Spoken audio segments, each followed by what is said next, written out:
Live from New York, it's Richard Tierney on the Bill and Billy Show!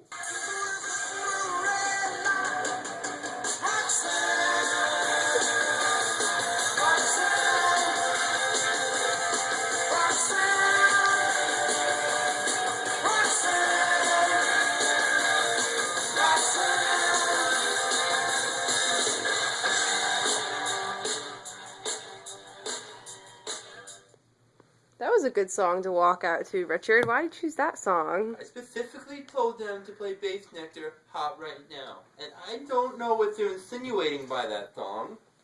What is, did you call my old friend John and Matt Mooney here? 'Cause I bet you they put you up to this, huh? 'Cause I know what they're insinuating by that song. Alright, anyway, onto your new book. What's the name of it? The name of my book is, I paid for some of it, The Lives and Trials of Richard Tierney, One Slice at a Time. Alright, now why did you choose that name?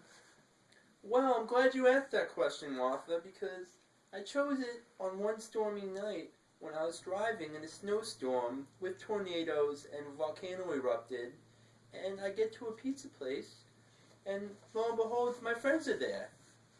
My friend Ryan Gotti's sitting there. Started to drop names and stuff, but, you know, it's a very personal book. And I walk in, and I realized that all I had on me was a nickel.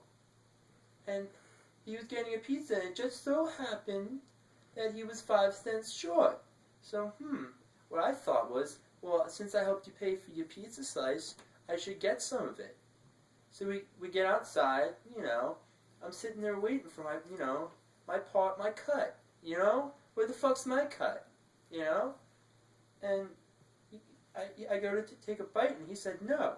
And I said, what do you mean no? I paid for some of it, though. I paid for some of it. I paid for some of it. Alright, it's alright. But now there's a quote on the back of the book saying, I don't know, man. I don't know if it's Hetty Nug approved. Where did that come about? You know, listen, there's a lot of things. I don't know what they're insinuating by that. It's directly out of context, and I did not say that. Alright, well, when I hear Hetty Nug, I think of illegal substances. Do you want to explain about that? Is there a problem? Hetty Nug, some people have said, yeah, I have a Hetty Nug problem, you know? And I don't think it's a problem, you know? Yeah, maybe my computer desk has got a bunch of roaches that I'm saving for the nuclear holocaust coming. But I don't think it's a problem. You know, I'm just like a fun-loving guy. A little Hetty Nug here, a little Hetty Nug there, some Bass Nectar. I mean, what am I really addicted to? Dubstep or Hetty Nug? You know, maybe both. But Hetty Nug is just more of a lifestyle. You know, it's a lifestyle that appeals to me and everyone. It's just about, like, you know, finding your inner self and, you know, just one tail of ham, egg, and cheese at a time. That's how I live my life. You know, on the edge. Alright, now, it says here, it says in the book you talk about one of your good friends being of the name of Kevin Sickles. Can you talk about him a little bit? I did not say that. Alright, anyway. I specifically did not say that, but, you know, when I just did not say that. Alright, let's talk about your new ride. I don't have any friends. Did you recently get a new car? You're talking about that in your new book. Yes, well, this is a great story, Martha. Let me just go. I had a few cars in my day, let me just tell you, because the Hetty Nug lifestyle, it's a rough one, you know? You're not just going to, you know, you live life on the edge, Martha, you know? So, you know, first of all, let me just start out when I'm 15 years old. You know, I get a nice little moped, and yeah, the holograms all over, because I was, you know, if you read chapter 8, that's the hymn phase. You know, that's where I got this hymn tattoo right here, you know? And I've got a goat on my arm, too, that people specifically say it's a goat, but no, it is not. It's Lily Laser's specific tattoo, okay? And, you know, the moped was great and stuff, and then I get my Chevy Cavalier from Chris Williams.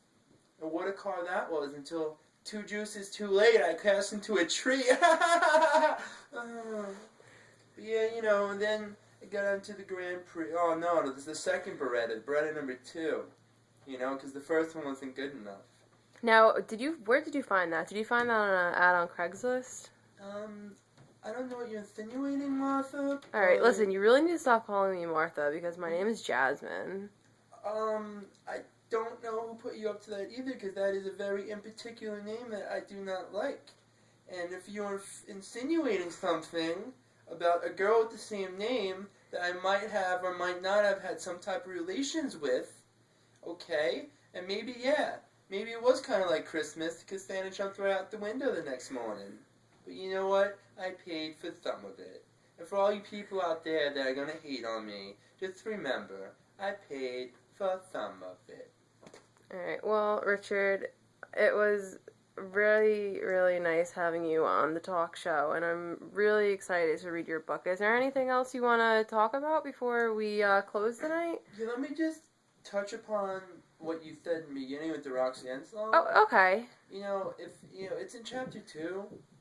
Alright, can you give us a little brief description about that? It's a very common misconception of folklore in the Richard Tierney saga, and they seem to think that one night, I can't remember the date specifically, October 23rd, 2004, I was at a show in, it might have been Sparta at a United Methodist Church. I don't know. I don't specifically remember these things. People don't put me up to remembering these things, but, there was this concert going on, and, my hoop earring was just flailing in the wind, and that must have attracted a nice little girl over.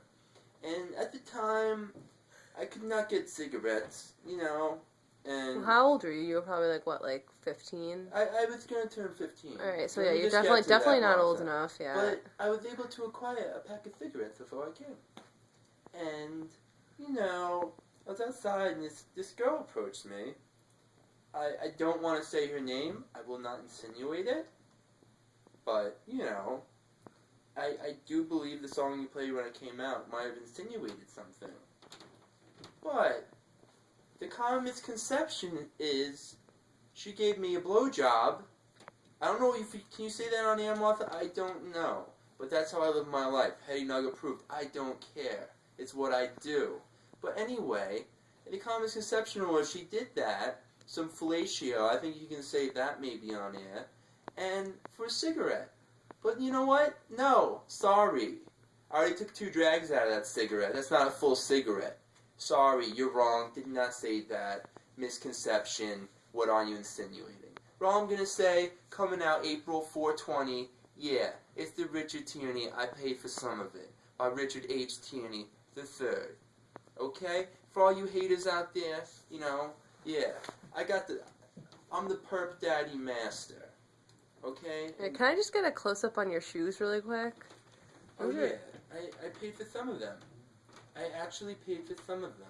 Alright, those are some nice new kicks you got there. Yeah, they're not purple, so I don't want to look at them too much. Okay. But I'm ordering some more tree hats. They're in the mail, okay? And this new book, and if you're the first 100 buyers for my new book, you get it in a limited edition pizza box.